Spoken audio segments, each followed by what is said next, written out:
Hello guys, welcome back. It's me, Kiran, your favorite booktuber, and today I've got something special. We're going to be talking about YN, published by Astor House. I think it comes out March 21st. This was an interesting read. This is a story about obsession, parasocial relationships, and cultural icons. This is very pertinent to our day and age. This follows our unnamed narrator, a young Korean-American woman who lives in Berlin, and she's got herself a little remote copywriting job. She lives with a roommate, and her roommate is obsessed with this K-pop band. Now, our narrator doesn't really know who this band is. Every single time her roommate talks about the band, she's just like in another world. She's not listening. But for whatever reason, she decides to go to a concert with her roommate, and bam. Everything has changed. Her whole entire life changes because in this concert, she sees the light. She is completely enamored by Moon. Each of the band members are named after a celestial body. And so Moon, the youngest, is the most dynamic, the most charismatic. He has the most stage presence.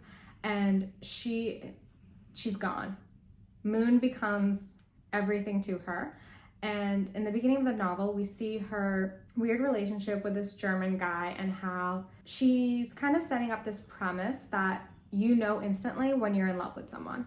And she's like, I love you, boyfriend. And boyfriend's like, I don't know, da, da, da, da. And so you see how their relationship is disintegrating and our narrator's obsession with Moon is growing. Our narrator feels as if Moon is speaking directly to her and that they're kind of the same person. But it is really important to note that our narrator does not have sexual feelings for Moon. She just feels that they are one and the same. The turning point in the novel, if you would, is the announcement that Moon is retiring. He's no longer going to be part of the band. The band is breaking up, and he just wants to go into seclusion. And our narrator is obviously upset, and she decides that she's going to uproot her life and move to Seoul. Now, once we're in Seoul, the novel, which had kind of had this undercurrent of surrealism, gets very surreal. Things take on a very dreamlike quality. Characters speak past each other.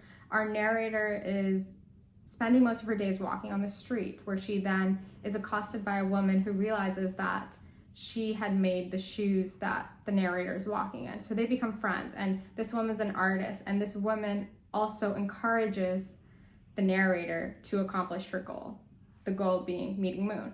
And eventually, of course, this isn't really much of a spoiler, but she does meet Moon, and things, as you expect, don't really go to plan. It's kind of one of those don't meet your heroes situations, but the thing is, what we're really analyzing here is parasocial relationships.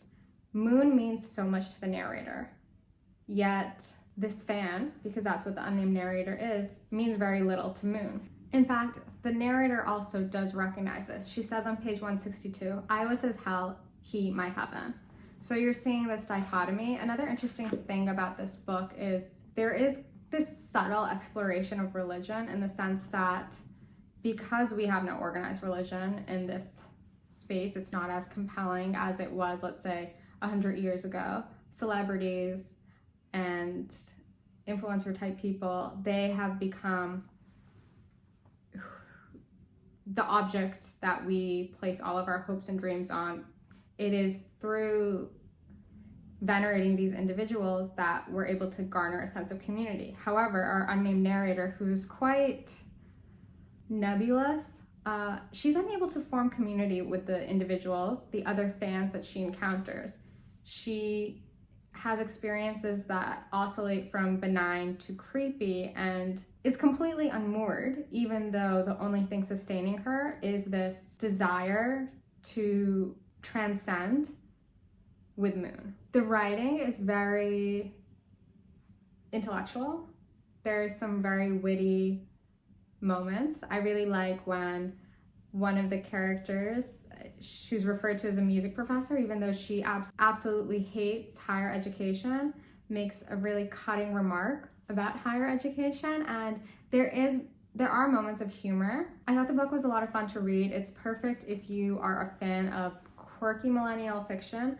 I would say that you probably won't feel that the narrator is the most endearing, but you will probably recognize people like the narrator. And for that reason, I would definitely say give it a go. It will be a great, Sunday afternoon read. You'll zip through it. And I would love to hear what your thoughts are if you do read it, if you feel like there's any resonance with our day and age. And with that, thank you.